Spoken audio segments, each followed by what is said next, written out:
பாஜக கூட்டணியிலிருந்து அதிமுக விலகியதிலிருந்து திமுகவிற்கு தோல்வி பயம் வந்துவிட்டதாக எதிர்க்கட்சித் தலைவர் எடப்பாடி பழனிசாமி விமர்சித்துள்ளார்.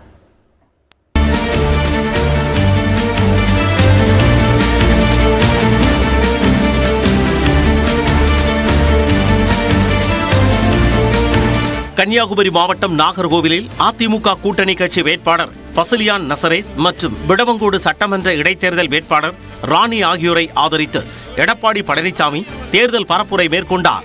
அப்போது பேசிய அவர், சிறுபான்மையினரால் திமுகவின் தலைமை பொறுப்பிற்கு வர முடியுமா என்று கேள்வி எழுப்பினார். எப்ப பார்த்தாலும் எதிர்க்கட்சி தலைவர் குடும்ப அரசியல் செய்யறான்னு சொல்றாரு. குடும்பம்னா என்னன்னா, குடும்பம்னா திமுகவை சேர்ந்த நிர்வாகிகள் தொண்டர்கள் அனைத்தும் சேர்ந்துதான் குடும்பம் சொன்னாங்க. ரைட், அப்படியே வச்சுக்கலாம். அந்த குடும்பத்தை சேர்ந்த நீங்க தான் குடும்பம் சொல்றீங்களே திரு ஸ்டாலின் அவர்களே, அந்த குடும்பத்தை சேர்ந்த ஒருவர் திமுக தலைவராக்குங்க, நாங்க ஏத்துக்கிறோம். நீட் தேர்வு ரத்திற்காக உதயநிதி வாங்கிய கையெழுத்து சேலம் மாநாட்டில் காற்றில் பறந்ததாக அவர் விமர்சித்தார். ஏதோ டீசல் விலை ஏறிட்டது, அதுக்கு நமக்கு சம்மதம் நினைச்சிடாதீங்க. நீங்க வாங்கி சாப்பிடுகின்ற உணவுப் பொருட்கள் அத்தனைக்கும் விலை அதிகமா இருப்பதற்கு டீசல் விலை தான் காரணம். திராவிட முன்னேற்ற கழக அரசு ஆட்சிக்கு வருவதற்கு முன்பு தேர்தல் அறிக்கையில் சொன்னாங்க 4 ரூபாய் குறைப்பினாங்க, இதுவரைக்கும் குறைக்கல. மத்திய அரசாங்கம் அவர்களும் குறைக்கல. கோரிக்கை வச்சோம், நம்முடைய கோரிக்கை ஏற்கல.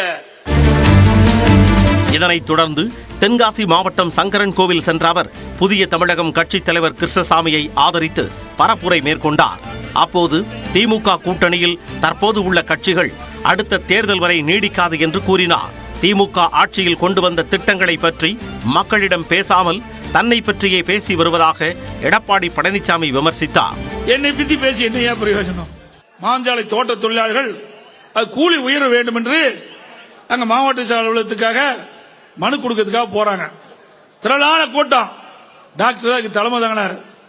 அங்க கூட்டத்தில் போயிட்டு இருக்கும்போது அந்த கூட்டத்தை மறிச்சு காவல்துறை அதிகாரிகள் தடுத்து அவர்கள் மீது கடுமையான தடியடி பிரயோகம் செஞ்சாங்க.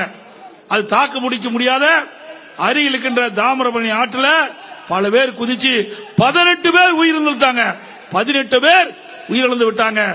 இந்த ஸ்டாலின் பதில் சொல்லியே ஆக வேண்டும். ஸ்டெர்லைட் ஆலையை விரிவாக்கம் செய்ய அனுமதி கொடுத்தது திமுக அரசு என்று கூறிய அவர், மாஞ்சோலை தேயிலை தோட்ட தொழிலாளர்கள் போராட்டத்தில் நடத்தப்பட்ட தடியடியில் உயிரிழந்தவர்களுக்கு மு.க. ஸ்டாலின் பதில் சொல்ல வேண்டும் என்றார். தமிழ்நாட்டில் போதைப் பொருள் பயன்பாடு நாளுக்கு நாள் அதிகரித்து வருவதாகவும் எடப்பாடி பழனிசாமி குற்றம் சாட்டினார்.